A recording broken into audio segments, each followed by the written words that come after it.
أيضا من يتطلع إلى جيل جديد لقيادة الجزائر كما قال عبد الحليم بشراك الذي شارك في أول الحلقة، بخلاف كل القيادات الحالية التي تولت المسؤولية بشكل أو بآخر لعقود طويلة. وهنا أورد مشاركة خفيفة الظل من رمزي، كتب على موقعنا يقول فيها: أريد أن أنوه أن الرئيس بوتفليقة في خطابه قبل انتخابات 10 مايو 2012 قال أنه سيسلم المشعل للشباب، وها هو اليوم يعين حكومة من الشيوخ. ما الذي يمكن أن يستجد مع وزراء سابقين لم نرى في عهدهم أي شيء مختلف؟ وأين هو المشعل الذي سيسلمه بوتفليقة للشباب؟ يا فخامة الرئيس، أين هذا المشعل؟ أم أن سن الشباب يبدأ من 60؟ وبهذا تكون يا فخامة الرئيس قد أوفيت بوعودك. طيب دار لقمان على حالها مثلما يقول يوسف، وهو أضاف أن الوجوه هي نفسها التي تتبادل الأدوار، ويتساءل هو أين التغيير؟ وبسؤاله أتوجه إلى ضيفي السيد عبد الرحمن بالعياط عضو المكتب السياسي لجبهة التحرير الوطني. سيد عبد الرحمن، بماذا تجيب يوسف ويرى أن الوجوه هي ذاتها والتغيير محدود للغاية؟ لما أسمع هذا التعليق جيدا، ولكن هو يوسف كان يرى أن التغيير الذي حدث في الحكومة محدود للغاية، والأمر هو مجرد تبديل للأماكن بذات الوجوه. كل شيء نسبي. التغيير هو أن الحكومة تغيرت وفيها أسماء جديدة وفيها أسماء باقية، ولكن مهما كانت تشكيلة الحكومة كيف هي الغير، فالمهم بالنسبة إلينا كل شيء هو أن هذه الحكومة بوزيرها الأول الأخ عبد المالك سلال وبوزرائها القدماء والجدد والذين تجددت الثقة فيهم، هم من تعيين صلاحيات رئيس الجمهورية. ولا يفوتني أن أذكر بأن رئيس الجمهورية هو كذلك الرئيس لحزب جبهة التحرير الوطني.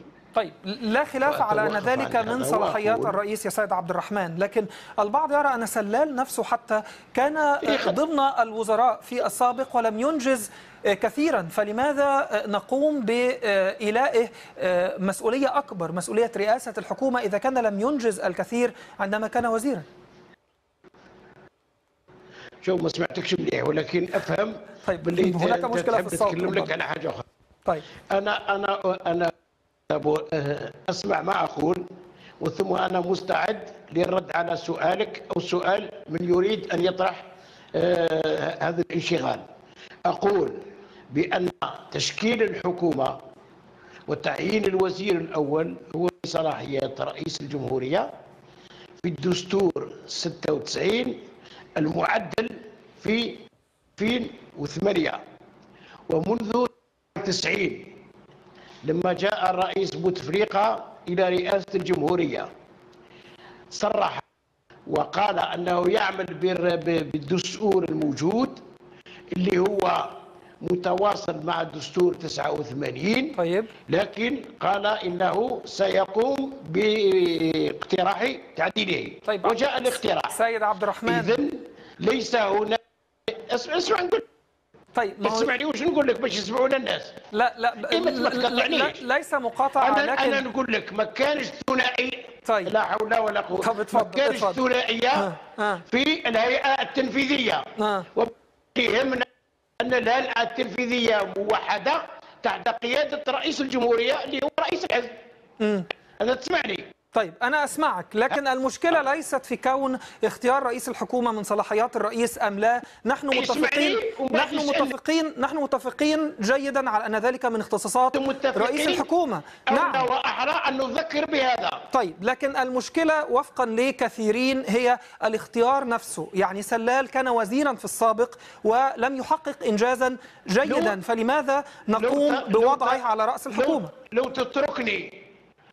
لو تتركني أوصل كلمتي سيعفيك الجواب. طيب. هذا طيب أرجوك لا يهمنا في حزب. اسمح لي يا سيدي. طيب تفضل يا سيدي، تفضل. بتكلم. طيب هناك فقط مشكلة في الصوت يا سيدي، هناك مشكلة فقط في الصوت، وهناك تأخر في إيصال الصوت.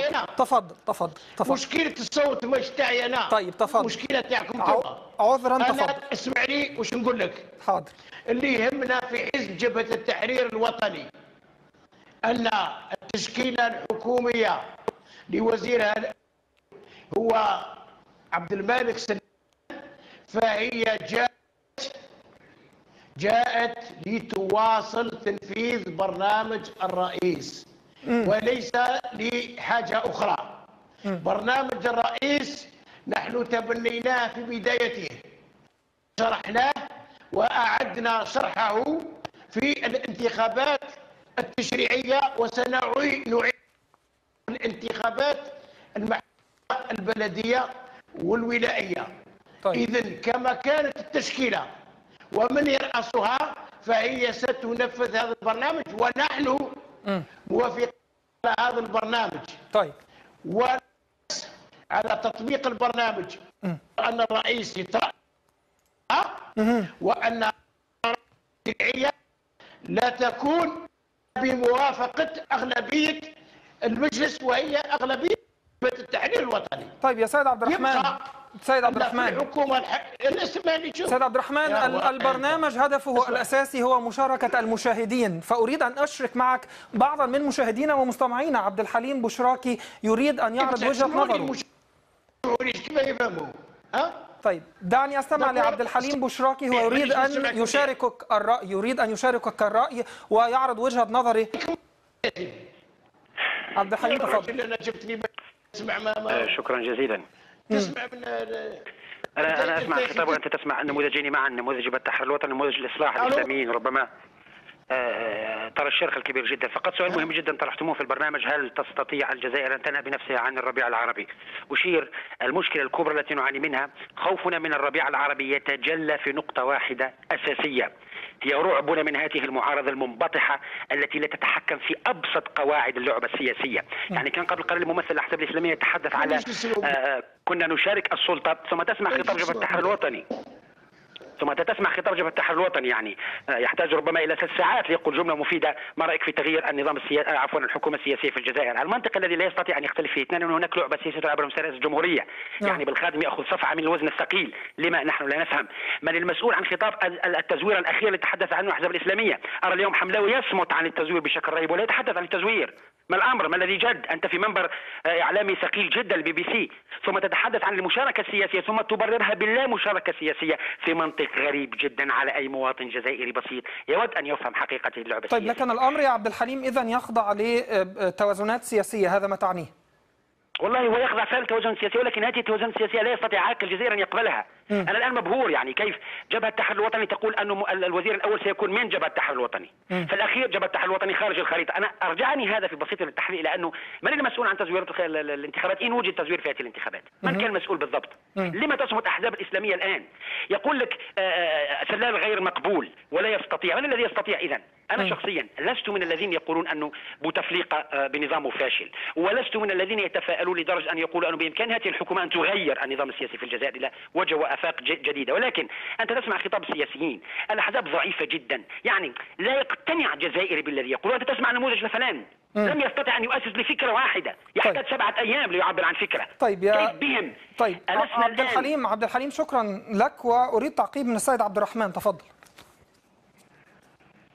والله ما سمعتش مليح الكلام هذا. هو كان يقول ان الامر يخضع لتوازنات سياسيه بالمقام الاول، تشكيله الحكومه هي توازنات سياسيه، يغيب بالخادم او يغيب ويحيى نظرا لتوازنات سياسيه مع شخص الرئيس، والحكومه الجديده ربما تاتي فقط تمهيدا للانتخابات الرئاسيه القادمه.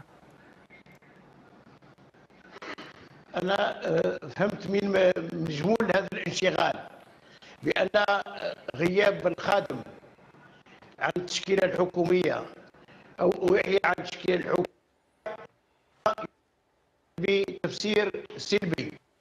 إذا هذا الفهم هو صحيح، أقول أن غياب فلان أو علان عن التشكيلة الحكومية لا يغير شيء في الجزائر، لأن الاتجاه بيد برنامج الرئيس وبيد الأغلبية في البرلمان، أي في المجلس الشعبي الوطني وفي مجلس الأمة اللي هي حزب التحرير الوطني، وهي مع هذا المنهج نتاع الرئيس. طيب لكن اذا كان يا سيد عبد الرحمن اذا كان مجيء سلال او غياب يحيى او غيره، وفقا لحديثك مجيء سلال او غياب بالخادم او يحيى لن يؤثر كثيرا، لماذا غيرتم الحكومه اذا كانت الاشخاص لا تصنع فارقا؟ الحكومه فيها 4 من اعضاء اللجنه المركزيه، نسميهم لك: الدكتور بيا والدكتور تو ولوح دياري، وعندنا 8 من اللجنه المركزيه. لكن كل القرارات هي في مجلس الوزراء، ومجلس الوزراء رئيس الجمهوريه اللي هو رئيس الحزب. فاين التخوف؟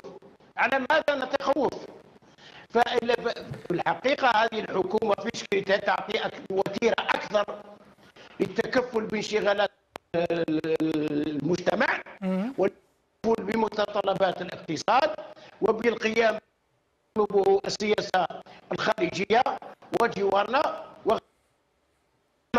سوف لن يكون شيء مغاير لهذا البرنامج الخماسي 2010-2014 لأن هناك المعبد هي بوجود الرئيس وبوجود وزرائنا في المكتب السياسي داخل الحكومة، ولنا أغلبية واسعة هي التي تضمن هذا. أما اختيار الأشخاص وبين التشكيلات متغيرة فهذا ليس بالجديد وليس بالغريب عنا. طيب سيد عبد الرحمن، هناك وجهات نظر أخرى رصدناها بكاميرا BBC. دعني أستمع إليها. سمعني كمل فكرتي. احنا ليس غريب عنا أن تكون التشكيلة في الحكومة متوازنة، فبدأنا بحكومة قاضي ملوح الله يرحمه، وثم بحكومة مولود حمروش، وبالحكومة تتريا سواء سيفي ولا بالعيد عبد السلام ولا ويحيى ولا بالخادم ولا الاخرين. كنا دائما نقول بان الجزائر 80 مستعصيه، ولا بد من ان يشارك كل التيارات في تسيير هذه البلاد. كان هكذا مع الائتلاف الثلاثي، الآن مع أحزاب أخرى موجودة، والأساس أن هذه الأحزاب